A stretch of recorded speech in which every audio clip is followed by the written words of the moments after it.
Hello বন্ধুরা, তোমার daily লাইফে আমাদের সকলকে স্বাগত জানিয়ে চলে এসেছি প্রত্যেক দিনের মতো আজকেও একটা ব্লগ নিয়ে। তো আপনারা দেখতে থাকুন, আশা করি ভালো লাগবে। আর আপনারা সকলেই কেমন আছেন? আশা করি ভালোই আছেন, আর আমিও ভালো আছি। তো চলুন, সকালবেলা উঠে দেখুন বাসি কাজ করছি। বাসি কাজ বলতে বাসন ধোয়া হয়ে গেছে, রান্নাঘর মোছা হয়ে গেছে, চা খাওয়া হয়ে গেছে টুকিটাকি কাজ। আর এবার লেগেছি ঘর দুয়ার ঝাঁট দিতে। তো ঘর দুয়ারটা ঝাঁট দিয়ে তারপরে মুছবো। তারপর তো সারাদিনের বাকি কাজ রয়েইছে, তো আপনারা দেখতে থাকুন। তো প্রথমে বিছানাটা গুছিয়ে নিয়েছি, ছেলে পড়তে চলে গেছে, আর বিছানা গুছিয়ে ঘর দুয়ারটা ঝাঁট দিয়ে নিচ্ছি, তারপর মুছবো। তো চলুন, আমাদের দাদা গেছে দোকান, সবাই যে যার কাজে চলে গেছে, আর আমিও আমার কাজে লেগে পড়েছি। তো দেখুন ঘর মুছতেও লেগেছি। আর এখন তো বর্ষাকাল, মানে কালকে রাত্রিরে প্রচণ্ড বৃষ্টি হয়েছে, সারা রাতে ধরুন বৃষ্টি হয়েছে। আর যতই ঘর দর মুছি না কেন, যেন মনে হচ্ছে জল চ্যাপ করছে, মানে শুকনো হতে চাইছে না বর্ষার জন্যে। চারিদিক রোষে রয়েছে। তো মানে পা দিলে মানে জল চ্যাপের মতো হচ্ছে, চ্যাট করছে। তো ওই জন্য একটু মুছে নিচ্ছি, আবার মুছলেও শুকনো হতে চাইছে না। তো কিছু করার নেই, চলুন ঘর দুয়ারটা মুছে নিই, তারপরে অন্য কাজ করব।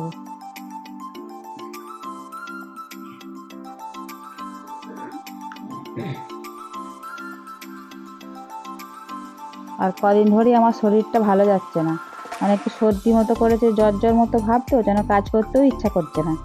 তো চলুন, এই দেখুন এদের উৎপাত এত বেড়েছে আমাদের এখানে, তো কি বলবো। এই দেখুন বাচ্চাকে কোলে করে নিয়ে ছুটছে, মানে এরকম হুনমান কাদের ওখানে আছে একটু কমেন্ট করে বলবেন তো। এত উৎপাত আমাদের এখানে হুনমানের নয়। কিছু একটা গাছ লাগাই কি করি, সব ওরা খেয়ে চলে যাবে, মানে ছিঁড়ে দিয়ে চলে যাবে এরকম। ছাদে তো কিছু গাছ হবেই না, আর নিচেতেও তাই, কিছু কিছু গাছ লাগালে না ওরা আগে খেয়ে ছিঁড়ে ছাড়ে দিয়ে চলে যাবে। তো চলুন, ছাদে চলে এসেছি কাপড় মিলতে, এসে দেখি না ওরা উৎপাত করছে। তো আমি যা এসছি ওরা সব ছুটে পালিয়ে গেছে। আবার ছুটে পালাবে না, তেড়ে আসবে, লাঠি দেখালে তবে ওরা ভয় খাবে, তার আগে ভয় খাবে না। তো চলুন কাপড় চোপড় মিলে দিই। দিয়ে দেখুন রান্না চাপিয়ে দিয়েছি। আজকে একটু সকাল করেই রান্না চাপিয়েছি, সকাল করে বলতে ছেলে খেয়ে স্কুল যায়, সকাল করে তো হয়ই, তার থেকেও আজকে সকাল রান্না চাপিয়েছি। তো আজকে এক জায়গায় যাব, তো কোথায় যাব, কেন যাব, কী জন্যে যাব, সবটুকু আপনাদের সাথে শেয়ার করব। তো আপনারা দেখুন। ওদিকে উনুনে ভাত হচ্ছে, আর এখানে গ্যাসে শাকটা ভাজতে দিয়েছি। আজকে বিশেষ কিছু রান্না করব না। আপনাদের দাদা বাজারে গেছিলো, মাংস সকালবেলায় বাজারে গেছিলো। ওই যে বলুন রান্না করে রেখে এক জায়গায় যাব, তো ওই কারণে সকাল সকাল বাজার চলে গেছিলো। তো বাজার থেকে নিয়ে এসছে মাংস, আর হচ্ছে যে মা হচ্ছে শাক, আমাদের শাক হয়েছে, মা দুটো শাক তুলে নিয়ে এসেছে, সেই শাক ভাজা। মাংস আর শাক ভাজা করে রেখে, রান্না করে রেখে বেরিয়ে পড়েছি, চান টান সেরে বেরিয়ে পড়েছি। তো চলুন কোথায় যাচ্ছি দেখুন, আপনারা আমার সাথে থাকুন।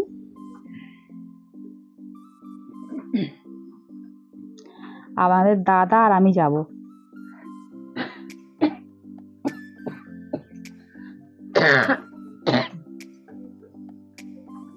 এই দেখুন গাড়িতে স্টার্ট দিয়ে দিয়েছে।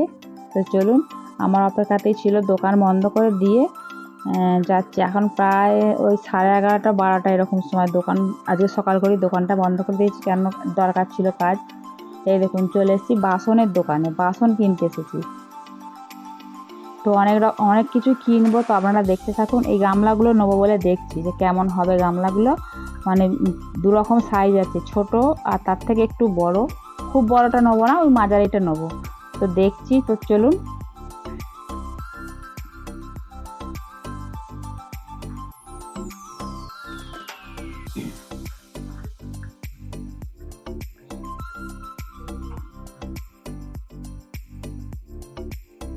বাসন কেনা হয়ে গেছে, আর এই দেখুন বস্তাতে হচ্ছে প্যাক করে দিচ্ছে। অনেকগুলো বাসন কিনেছি, তো ব্যাগে ধরবে না, তো ওই জন্যে ওদেরই একটা ছেঁড়া বস্তা ছিল, বস্তাতে সব ওরা সাইজ করে করে ঢুকিয়ে দিচ্ছে। এই যে ডেজকি এগুলো কিনেছি, সব কিনেছি, তো আপনাদের সাথে শেয়ার করব।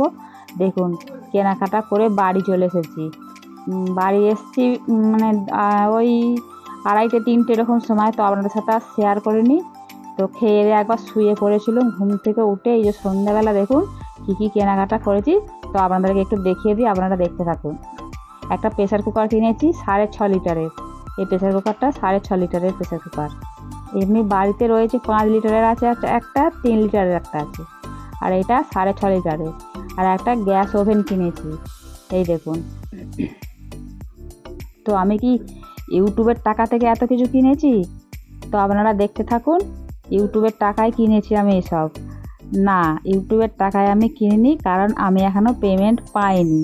আমি এইসবে মানে শুরু করেছি চ্যানেল বলতে, তাও অনেক দিন হয়ে গেল, 1 বছর হয়ে গেল, কিন্তু আমার চ্যানেল আমি গ্রো করতে পারিনি। তো ইউটিউবের টাকা আমি পাইনি, এখনও পেমেন্ট পাইনি। তো আমি দোকানে কেনাকাটা করছি দেখে, মানে ভিডিও করছিল আপনাদের দাদা ভাই। তো একটা বোনই বলি, সে কলেজে পড়ে। তো ও কিছু কেনার জন্য, গিফট কেনার জন্য এসেছিল আর কি, থালা বাসন কেনার জন্য। তো ভিডিও করছি দেখে আমাকে জিজ্ঞাসা করছে, দিদি ভাই আপনি কি ইউটিউবে চ্যানেল আছে আপনার? আমি বলছি হ্যাঁ। তখন বোন বলছে যে তাহলে ইউটিউবের টাকা দিয়ে সব কিছু কিনছেন নাকি? আমি কি বলবো, আমি বলছি না গো, এখন ইউটিউবে পেমেন্ট আমি পাইনি। তো তোমরা আশীর্বাদ করো, তোমাদের আশীর্বাদে যদি কিছু করতে পারি। তো না, আমি ইউটিউবের টাকায় কেনাকাটা করিনি, আমি বাড়ি থেকেই টাকা নিয়ে গিয়ে কেনাকাটা করেছি। তো ওই বোন বলছে আর কি, সেই জন্য আপনাদেরকে বললাম যে আমি কি ইউটিউবের টাকা কেনাকাটা করেছি এত কিছু? না। দেখুন, আপনাদের সাথে বক বক করতে করতে অনেক কিছু দেখানো হয়ে গেল। এগুলো সবই কিনেছি। এগুলো সব কেনার কারণ হচ্ছে আমার বাড়ির জন্যও নয়, এগুলো যাবে বাইরে দোকানের জন্য।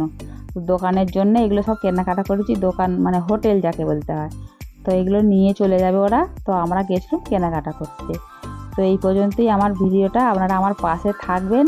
আমি জানি ইউটিউবে পেমেন্ট পেয়ে আপনারা আমার সাথে থাকলে আমি জানি ইউটিউবে পেমেন্ট পেয়ে এত কিছু কেনাকাটা আমি যেন করতে পারি। তো আপনারা আমাকে একটু সাপোর্ট করবেন, আমার পাশে থাকবেন। আর ওই বোনের কথা যেন সত্যি মানে ফলে, যেন আমার কপালে যেন ঘটে ওটা, যে আমি ইউটিউবের টাকা কেনাকাটা করব। অনেক আশা নিয়ে লেগেছি। তো আপনারা আমার পাশে থাকবেন, তাহলেই আমার আশা পূর্ণ হবে, এইটুকুই।